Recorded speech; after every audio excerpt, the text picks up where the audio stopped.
But to my next guest, prices of potash have been notably high lately. We have Highfield Resources CEO Ignacio Salazar, who has just completed a round of meetings with investors here in Australia. He's in the studio. Ignacio, thank you so much for your time. No, thanks for having me. Yeah. So potash, price has been very high. Why is that, and what can we expect from prices going forward? Well, it's been already a few months, a couple of years. I mean, crop prices started to come up soon after we had COVID, and obviously, as in many other sectors, with supply slowing down, demand keeps going. Well, potash prices came up, and after that, it's been the war in Ukraine.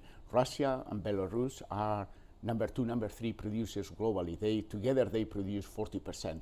So it's been a combination and one effect after another, and prices have come up. No? And fertilizers are key for crops, so there is a bit of an effect that things are retrofeeding each other. No? So a very, very important situation from a point of view of food security globally. Yeah. And in Europe especially. Yeah, huge thematic at the moment.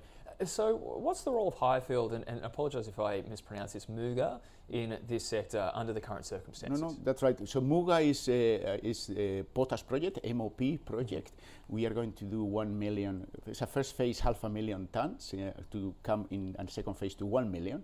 Being in Spain, in the south of Europe, we are about to start construction, and basically it's key in the current environment. As I said, Russia, Belarus, obviously going through this situation with sanctions, especially Belarus is a country landlocked. Practically 2/3 of the production is not getting out.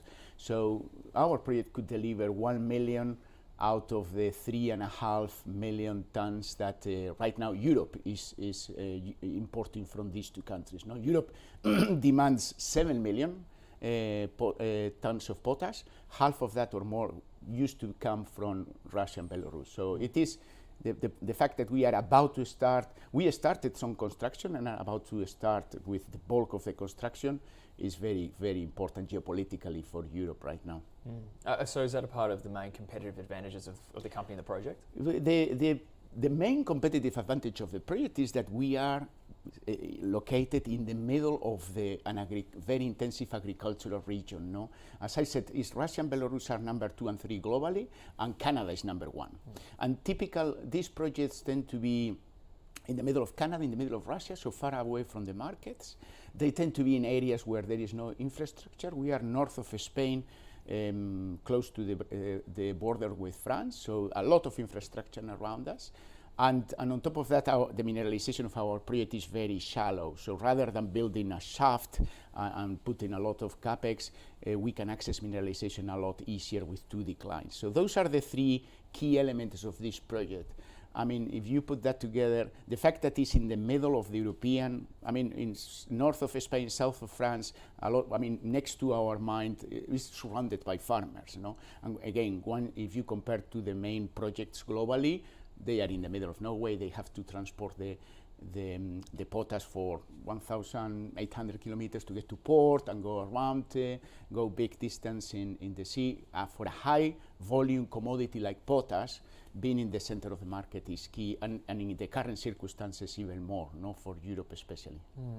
So is that more or less the update of where we are at the moment for the project? I mean, what's the status of that, and I mean, what are the next steps? So I've been around these last couple of weeks catching up with investors. We got some final construction licenses and authorizations to move ahead.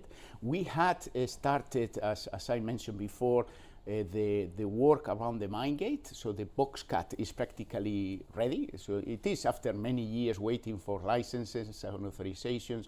I think it's very good for the staff, for the communities, for the investors to see real work going on.